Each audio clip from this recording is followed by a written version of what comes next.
Hello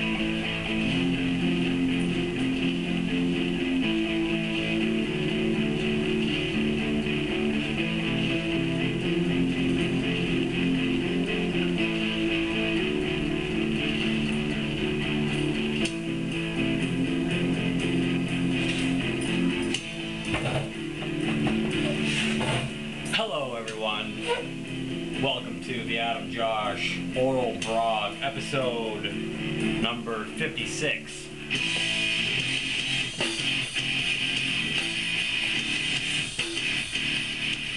Brought to you by AdamJosh.com and all my friends. I want to talk today about the riots that are going on in the UK. I guess that it's about time that I address it, and I may be looking at it from a different point of view than a lot of people. I've heard people take it from the well, this is just the way it is, to Anarchy in the UK, to the other side of these are dumb riots, it's stupid, and we should have the police shooting looters on sight. So I'm sort of taking a step back and looking at the bigger picture. People are texting me, sorry about that. I'll just ignore that. Actually, I have to turn my phone off, otherwise you'll keep hearing that beeping. So if you skim the news today, you'll see just as well as I can what the news is telling you, what's going on. I'm sure they're leaving quite a bit out, but regardless or not of how it started, there's sweeping riots going on in the UK right now, and I thought about not commenting on it, but I do have friends there, and I've been to a lot of these places that are seeing riots right now. When I was in the UK last, so I feel like I could weigh in a little bit on the situation. Right off the top of the bat, you can see from out of London from Reuters that one of the headlines is that the UK riots so far are estimated damage at 323 million. And right away, you have to ask the question, who's going to be paying that money? And it's the taxpayers. So the taxpayers and insurance companies, which will be paid probably by the taxpayers. So as clear as it is that classism and financial constraints are some of the direct results of this conflict and unsettledness or unhappiness that are going on in the UK, as clear as it is to see, going from that to burning down a local family business that was established 100 years ago, or going to your next door neighbor's house and burning their house down, or killing somebody who's trying to defend their local business, or even going to like the local Sony store or Apple store and stealing iPods. That isn't the answer. If you were a local business owner, a local family business owner in the UK, you're paying your overheads, you're paying, if you have a franchise, you're paying your franchise fee, and if you're a small business owner, you might be making gross at the end of the month or the end of the day about what these average people are making working at whatever job they have at a warehouse or whatever type service industry job. So for those disgruntled people angry over whatever. Hello. I'm finished with that car. Okay. Other than putting the spare back and stuff. Okay. I don't know what you did with the lock kit. Did you just put that back in the glove box? So all I did was took the lock. I don't remember if Yeah, it's all in a bag. it's in a bag. I'll take care of it if you just throw it all. Well, I got the spare partially in there already. I got interrupted. So. Okay. But anyway, I figured I'd come over and tell you. I don't know if you want to do it there or you want to bring it back over Yeah, here. toss it over here because I'm gonna go over. I haven't called them or nothing yet, Okay. so I don't know if I'll call 'em. when you're done, if you want to call them or whatever. I'll call 'em. But yeah, I'll finish putting the spare in there and that. And I'll get all my info that I need off the car. And Yeah, just bring it in the front of the back and give me a holler and I'll pull it in. Thank you very much, Tom. no problem. Pardon that interruption. Anyway, I've heard that there's been quote-unquote journalists paying or offering to pay rioters or bribing rioters to go and vandalize. And I mean, it's no big secret that that there's a part of the military-industrial complex, local police, and gangs that all work together, you know, in their problem reaction solution. False flag. You know, I go over to your camp and blow something up and then sneak back to mine, and then you think that it was us, or vice versa, and that starts a never-ending financial money pit for people that are invested or have any gains to be made out of conflict. $323 million is a big chunk of change.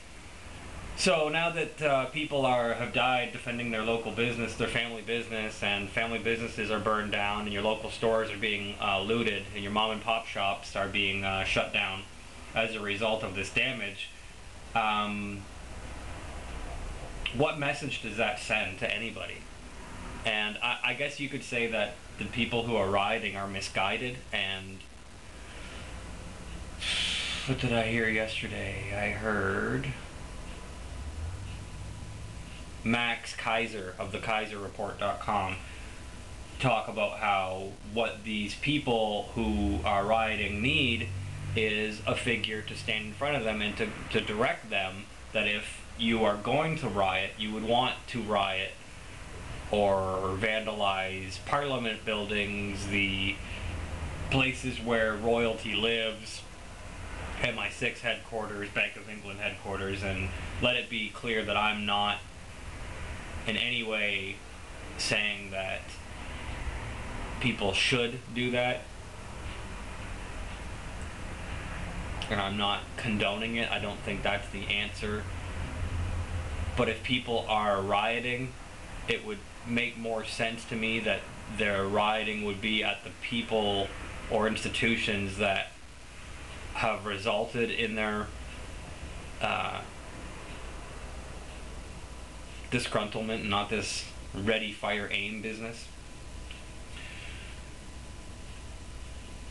So there's a few different ways to look at it. I mean, yeah, with the global economy going in the toilet, these things are sort of to be expected.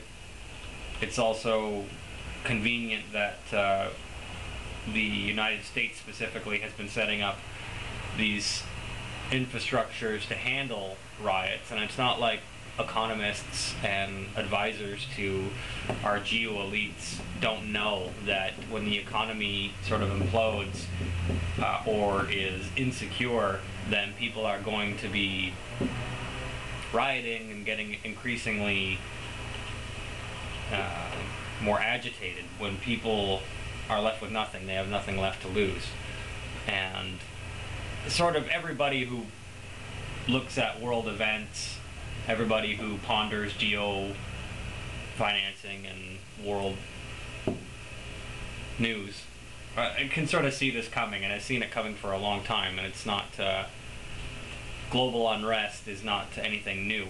And another big thing to consider is, nobody wants to talk about it, but I've been in some of the places in London or in near Manchester where there is severe racism and classism, and the whole Pakistani and Muslim situation, the immigration from those countries into the UK is a big issue. So when you see white people banding together against Muslims or black people banding together or whatever, it's sort of like, how could that happen? Well, there's racism everywhere. Maybe you never lived around it. I never really encountered it where I live until I moved out west to I was in Prince Albert, Saskatchewan, when I encountered real racism for the first time. I never knew that the Cowboys and Indians thing was a real thing until I encountered some Native Americans and cowboys out there who they all just hate each other, and it still goes on today, and that's just the way it is. I'm not going to apologize, and I don't have any white man's guilt, because I'm not one of them. I married a Native Indian, and I don't have any of that guilt on my shoulders. But people are still like that. Excuse me. Thank you very much. We're back. I didn't lock it, but the window's off. Okay, thank you very much. No problem.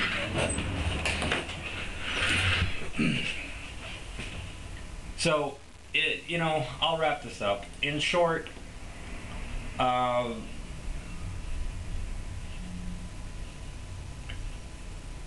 with this misdirected rioting, or the intentionally misdirected rioting, whatever the case is, like, who knows who these masked rioters are, and how much does it take to incite a mob? I don't know. But I'm sure there's people who do know, and do know both of the answers to those questions. But if you're angry at your government, killing your next door neighbor doesn't do anything. It puts you in jail, and it gets all your friends and neighbors freaked out, and it's not the answer. So it seems to be what governments understand is boycotting. If everybody decided to stop paying their taxes or whatever, that would probably send a clearer message than burning down a 150-year-old local mom and pop shop.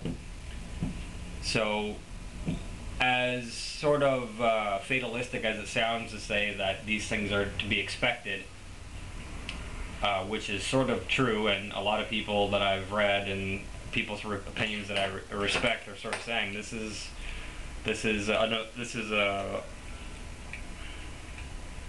an eventuality. It's a statistical probability. These things, these riots, and don't think that it's not going to come to our continent. But the problem is that the government and the people that are in power over us are going to be using this as an excuse to further clamp down on society. And that's the problem. So in the end, you're the loser. If you use violent revolution or use violence against the ones who have all the guns and all the weapons and all the high-tech weapons, you're the loser. It's not the other way around. They gain more power because of your violence. Look at the G20s that have happened recently, and they use the LRAD cannons, and they won't stop at using rubber bullets and tasing people, if it gets worse than that. If you're using violence, the police in London, they were standing down at first. I don't know if they still are, but that's to be expected. They're standing down because maybe they want to see how bad it's going to get, or get it to the point where it escalates, where people are, and they are demanding that armies or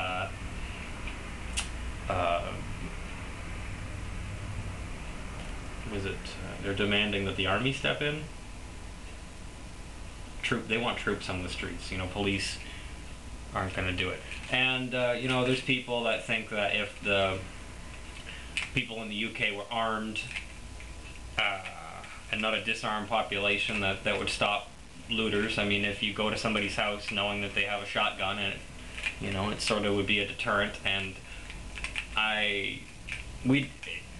speculating on whether or not that would be a benefit is sort of so up in the air, because it's just not reality. What's reality is that the people don't have weapons, so that's the reality that we're dealing with, not in these illusions of daydreaming of, well, what if? It's not like even if there was an order given tomorrow that everybody could have guns in the UK, and I don't know if that would be the answer, because this is creating a lot of pissed off people. And violence begets more violence, right? And so, if you're worried about Big Brother and cameras on every street corner and troops on the streets, this violent and senseless, nonsensical rioting is only going to ensure that you have more police state type enforcements and more troops on the ground and more cameras and more. It's going to be used as a pretext to have an even more clampdown in society. And if I could explain that to people in the UK and they could understand it, that would be great. But the problem is you're dealing with irrational people who are angry, and some of these people have lost everything. Some are hopeless. Some are just kids getting drunk on wine at 9 o'clock in the morning, at 8:30 in the morning, and thinking it's fun to go along with the crowd and loot. So I agree with Max Kaiser in the sense that people need a sort of somebody to stand up and say, hey, we need to direct this properly. But until then, what you're going to see is now these taxpayers owe $323 million. They're going to have troops on the streets, and if you could explain to all these people that this is what your actions have resulted in, I'm sure they would probably have thought twice about looting their local family business, or robbing their next door neighbors, or killing somebody trying to defend their business. But it is what it is, and the global economic problems that we have aren't going to be going away anytime soon. I believe that they're created intentionally by a group of offshore criminal bankers who will only do worse because they're using it as a pretext to introduce or roll out their one world or more global currency. And you may disagree with me, but this is something where I know that I'm right, so I don't really care if you disagree with me or not. And this is what you're going to see. You're going to see more riots, and it's going to come closer to home too. So I apologize in advance, but now's a good time to start thinking of your strategy of what you're going to do when it hits you. Stock up on food. If you're a person that wants to defend your family, get some weapons. Stock up on gold if you can. It seems to be only going up in value. Me personally, I'm not going to tell you what I do, what I have, but that's my business. But because I don't have a wife, I don't have kids, I sort of look at things a little bit differently than somebody who does that, or somebody who would. And I'm a pretty protective person when I'm in a relationship or when I'm around my family. So I can see why people would go nuts. Say, well, let's just get some guns and defend our castle and all that. And I can understand that, but again, violence begets more violence. So like if you're thinking, let's nail some nails through a baseball bat and smash the face in of somebody who comes to rob you, great. So like somebody comes to rob you and you kill them, so now you're in court and your whole life is screwed up because you've murdered somebody, and just because you think that you're going to get off because you're defending your castle or whatever doesn't mean that the judge or the court is going to agree with you. And you may be right, but you're still going to be in jail and right, and your kids maybe will be taken away or CPS'd or whatever. So violence isn't the answer. Not only that, but then you just ruin somebody's life. Yeah, they might be trying to rob you, but why don't you let them rob you? Why don't you stand back and take it? Turn the other cheek. What happened to that? If we continually be violent with each other, it's only going to escalate the violence. If you come over and kill somebody in my family and I get so mad and I go over there and kill somebody in your family, and then my brothers and sisters retaliate and kill your family, and your family gets... this could go on forever. This is the Palestinian and Israeli... One of the small threads to the Palestinian-Israeli conflict is that there's generations of pissed off people that are still pissed off. And whether or not you can explain it away or reason it away, these people are pissed off. And it's going to... what it's like to be pissed off, and these people are pissed off. And they'll retaliate. Vengeance, We're fed vengeance in media. We're fed vengeance in mainstream media, and that it's good. And vengeance, they make entire movies about vengeance. Every Jason Statham or whatever the guy's name is, movies are about vengeance. So those people who read the scriptures and it says leave vengeance to your Creator. Some people just can't do that. Anyway, this has been the Adam Josh World Blog episode number 56. Tell your friends to get it done.